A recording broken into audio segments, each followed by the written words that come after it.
First question ಈಗ ಹಳೆ ಮೈಸೂರು ಭಾಗದಲ್ಲಿ ಬಿಜೆಪಿಲಿ ನೀವೇ ಬಿಜೆಪಿಲಿ ನಾನೇ ಇದ್ದೆ, ಆದರೆ ನಾನಲ್ಲಿ ಒಂಥರ ಶಕ್ತಿಹೀನನಾಗಿದ್ದೆ. ಬಿಜೆಪಿಲಿ ಇದ್ದೆ ನಾನು, ಬಟ್ ನಾನು ಇದ್ದೆ ಅಲ್ಲಿ ಬೆಳವಣಿಗೆಗೆ ನನಗೆ ಪಾರ್ಟಿ ಸಹಾಯಕ್ಕೆ ಬರಲಿಲ್ಲ. ಆ ಸಂದರ್ಭದಲ್ಲಿ ನನಗೆ ಯಾರೂ ನಂಗೆ ಸಪೋರ್ಟ್ಗೆ ಆಗಲಿಲ್ಲ. ಇವತ್ತು ಕಾಂಗ್ರೆಸ್ಸಲ್ಲಿ ನಿಜ ಪೈಪೋಟಿ ಇದೆ, ಆದರೆ ನನಗಿವತ್ತು ಪ್ರಯಾರಿಟಿ ಇರ್ತಕ್ಕಂಥದ್ದು ನಾಯಕತ್ವದ ವಿಚಾರ ಇಲ್ಲ. ನಾನೀಗ ಪುನಃ ಇಲ್ಲಿ ಹೊಸದಾಗಿ ABCDಯಿಂದ ಪ್ರಾರಂಭ ಮಾಡಿದ್ದೀನಿ. ನನಗೆ ಪ್ರಯಾರಿಟಿ ಇರ್ತಕ್ಕಂಥದ್ದು 3.5 ವರ್ಷ ನನ್ನ ತಾಲೂಕನ್ನು ಕ್ಷೇತ್ರದ ಅಭಿವೃದ್ಧಿ ಮಾಡ್ತಕ್ಕಂಥದ್ದು.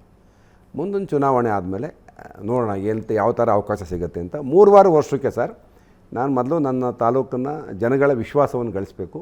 ಬರ್ತಕ್ಕಂಥ ಚುನಾವಣೆಯಲ್ಲಿ ನಾನು ನಿರಾಯಾಸವಾಗಿ ಗೆಲ್ಲಬೇಕು. ಅಲ್ಲ, ಅಂದರೆ ಸ್ಟ್ಯಾಂಡ್ ಔಟ್ ಆಗೋದಕ್ಕಾಗೋದಿಲ್ಲ CP ಯೋಗೇಶ್ವರ್ ಅವ್ರಿಗೆ ಅಂತ ರವಿ ಶಿವರಾಮ್ ಅವರ ಪ್ರಶ್ನೆ. ಇಲ್ಲ, ಈಗ ಬಿಜೆಪಿಯಲ್ಲಿ ನೀವು ಒಬ್ಬರೇ ಸರ್ ಹಳೆ ಮೈಸೂರು ಭಾಗಕ್ಕೆ ಎಷ್ಟು ಜನ ಇದ್ರು ಲೀಡರ್ಸು, ಯಾರಿದ್ರು?